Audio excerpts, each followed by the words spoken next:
Baik, Assalamualaikum warahmatullahi wabarakatuh. Bismillahirrahmanirrahim. Alhamdulillah kita bisa bertemu kembali dalam mata kuliah gambar teknik otomotif.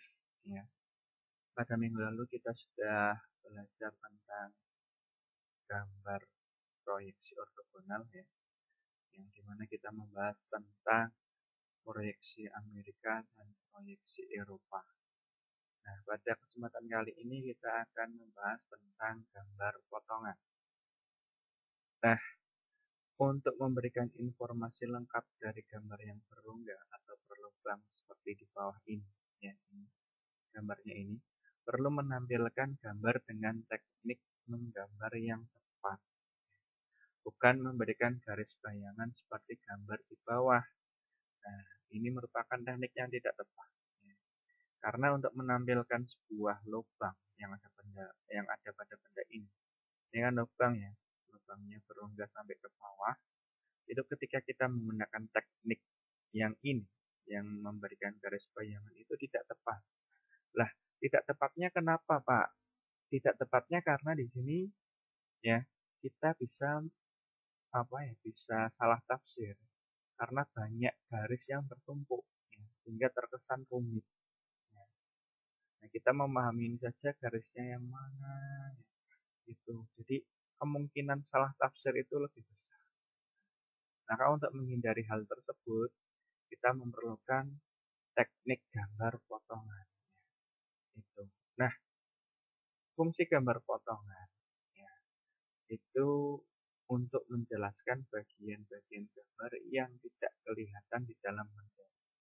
Nah, ini contohnya ini benda yang tadi yang di slide sebelumnya kita potong sehingga kita bisa tahu bentuk rongganya ya di dalam benda tersebut. Nah, itu ya. Jadi bisa menggunakan teknik gambar potongan untuk memperlihatkan bagian di dalam benda tersebut. Nah, ibaratkan pisau ya pada pada gambar teknik potongan untuk sebagai garis potongnya itu menggunakan tanda potongan seperti ini. Nah, ini ibaratkan di dunia nyata ini adalah sebuah pisau ya. Ini dibatasi oleh A, ini dibatasi oleh A ya. Kemudian apa apabila potongannya itu lebih dari satu, misal ada 3, maka kita bisa menggunakan ABC. Ini ABC itu merupakan jumlah potongan. Ya, bisa potongan yang pertama, kedua, ketiga. Nah, ini contoh ya, contoh saja. Di potongan yang pertama dia menggunakan potongan yang potongan yang lurus. Kemudian garis potong yang atau tanda potongan yang kedua dia menggunakan potongan zigzag ya. Kemudian yang potongan C ya, bentuknya seperti ini. Ini apabila pada suatu benda kita potong lebih dari satu bagian atau di sini adalah 3 ya. Gitu. Nah, kemudian untuk tanda potongannya selain yang modelnya garisnya seperti ini kan garisnya apabila kita gambarkan menggunakan drawing pad, maka di sini itu adalah garisnya tebal ya. Yang pertama ini tebal, kemudian titik stripnya ini dia tipis. Itu. Jadi nanti ketika kalian menggambar, pastikan garis yang pertama ini ya di ujung sini sama ujung sini dia tebal. Pakainya berarti pakainya drawing pen 0,5. Kemudian strip titik stripnya ya stripnya ini dia menggunakan 0,2 atau 0,1 ya itu. Nah, kemudian untuk yang B dan C bagaimana, Pak? Untuk B dan C itu sama. Namun di bagian zigzagnya ini, yang bagian ini, itu di bagian zigzagnya ini, dia dilakukan penebalan. Ya. Pakai gaya drawing pen 0,5 supaya jelas. Ya. Di sini juga. Ya. Ini kan ada perbedaan garis ya. Di sini perlu ditebali. Pakai drawing pen 0,5 di bagian zigzagnya. Nah, ini jenis tanda potongan yang pertama, yaitu menggunakan garis strip titik strip yang di kedua ujungnya garisnya dibuat tebal. Nah, kemudian tanda potongan yang kedua adalah garis bebas yang tipis. Ya. Ini garis bebas yang tipis ya, menggunakan drawing pen 0,1. Nah, biasanya digunakan untuk jenis atau metode teknik gambar potongan ya yang menggunakan teknik potong sebagian. Nah, nanti akan kita bahas pada slide selanjutnya. Nah, kemudian tanda potongan yang selanjutnya yaitu garis tipis, kemudian di sini ada zigzagnya di tengah. Ya, itu. Garis tipis berzigzag di tengah. Ini merupakan tanda potongan yang ketiga. Jadi nanti kalian bisa menggunakan tiga jenis tanda potongan ya. Yang pertama itu yang ini, yang kedua ini yang ini, yang ketiga yang berzigzag. Nah, monggo mau pakai yang mana. Tapi biasanya itu kalau di sekolahan dulu kita pakai yang ini. Ya. Nah, itu. Nah, kemudian untuk penempatan gambar potongan. Nah, ini ibaratkan benda yang yang dari atas itu kita potong. Ya. Ini tanda potongannya. Ya. Kita potong di bagian ini, thread. Ya. Maka hasil gambar potongannya atau penampangnya apabila dilihat dari depan, ya. Ini kan pandangan atas. Pandangan depannya seperti ini. Maka yang kepotong ini adalah bagian ini saja. Nah, bagian terpotong ini, ya ini harus diarsir. Nah, ini harus diarsir karena ini bekas potongan. Ya. Ini wajib kalau benda yang terpotong, ya bagiannya itu harus diarsir. Nah, itu. Kemudian ini merupakan penempatan gambar potongan menggunakan model proyeksi Amerika. Nah, sebagai acuannya, kalian bisa melihat ya pada panah ini. Nah, biasanya kalau proyeksi Amerika, ya, gambar penampang atau hasil potongannya itu diletakkan di belakang panah ini. Gitu. Untuk proyeksi Amerika. Ya. Ini kalau sininya itu A, ya, ini kan ada tanda potongan A, maka di sini tulisannya penampang A, ya, atau potongan A. Ini baru satu bagian. Ya. Kalau nanti satu benda itu potongannya lebih dari satu bagian, misal katakanlah 3, ada B sampai C, maka di sini tulisannya penampangnya berarti kalau ininya B, penampang atau potongan B dan B, maka di sini tulisannya penampang B, B. Kalau sininya C, maka di sini penampangnya C, C. Ya, itu. Kemudian yang selanjutnya yaitu penempatan gambar potongan dengan model proyeksi Eropa. Ini benda yang sama dengan yang slide tadi ya. Nah, di sini kalau menggunakan proyeksi Eropa, perbedaannya adalah gambar penampangnya diletakkan di bagian depan panah. Kalau tadi kan di Amerika itu di belakang panah ini. Kalau menggunakan model Eropa, gambar pandangan depannya hasil potongan ini diletakkan di depan panah. Nah, itu. Paham ya untuk perbedaannya? Kalau Amerika itu di belakang panah, kalau Eropa di depan panah hasil potongan. Seperti itu. Ya, jadi silahkan nanti mau menggunakan model yang mana, proyeksi Eropa atau proyeksi Amerika. Nah, kemudian ketika kita memotong dan menemui benda-benda yang disebutkan di slide, maka tidak boleh dipotong. Ya.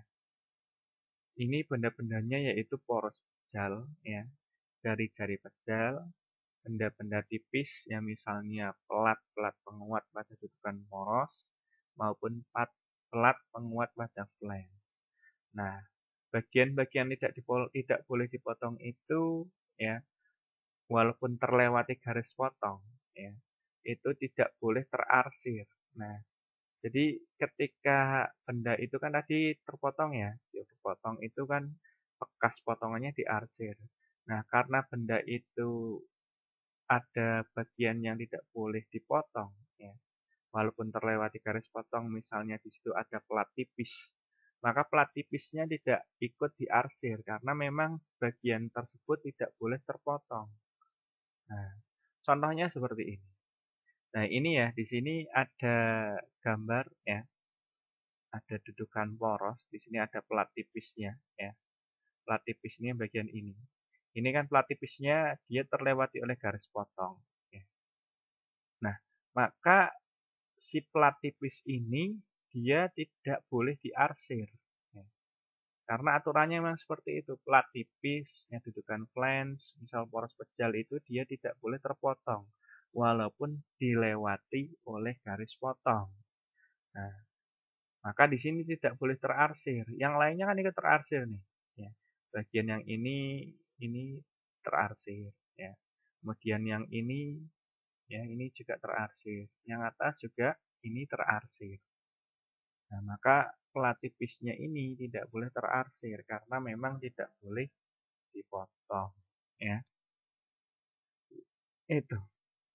Nah, kemudian untuk jenis gambar potongan, kita bisa menggunakan teknik potongan penuh. Ya, di mana garis tanda potongannya itu bentuknya lurus seperti ini. Ya. Maka kalau lurus seperti ini itu melintang pada apa namanya melewati garis tengah benda. Ya, ini kan apabila bendanya dibagi dua maka ini sama besar. Melewati garis tengah atau horizontal. Nah, maka hasil potongannya seperti ini. Nah, kalau hasil potongannya seperti ini, maka dikatakan ini menggunakan teknik potongan penuh. Ya. Atau semua bagian benda itu terlihat di dalamnya. Itu. Ya. Nah, kemudian potongan separuh. Ya. Berarti nanti apabila ini ada tandanya, ini harusnya ada tandanya.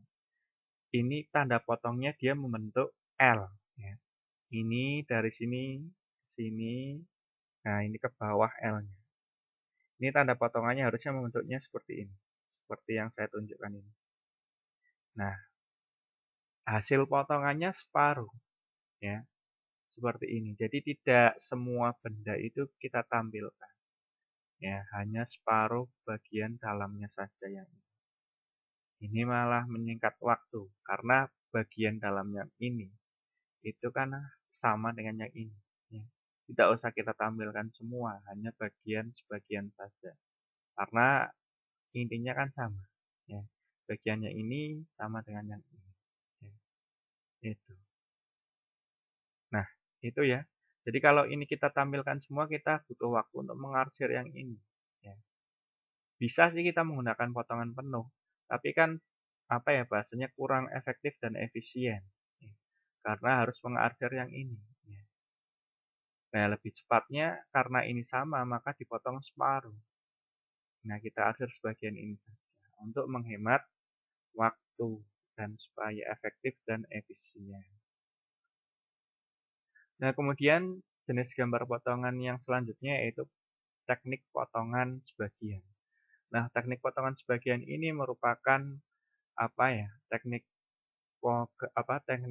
potongan yang menggunakan garis tipis yang kedua tadi, tanda potongan yang kedua, yaitu menggunakan garis tipis. Nah, dia tidak menggunakan garis yang tadi ada tanda panah A, itu B, itu tidak. Ya, dia menggunakan garis tipis. Nah, garis tipisnya itu ini, Mas. Mbak, ya. Ini. Nah, dia bentuknya bebas, ya, lebih fleksibel. Itu sehingga bisa memotong di bagian-bagian mana saja, ya. Tidak terpaku harus penuh, separuh, ya, dan lain-lain. Nah, paling enak ini yang biasa digunakan pada buku-buku manual book ya, untuk memperlihatkan bahwa oh, ini bagian ini ada rongganya misal, ya.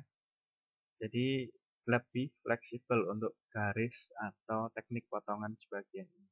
Dia menggunakan garis tipis. untuk memperlihatkan bagian-bagian tertentu ya.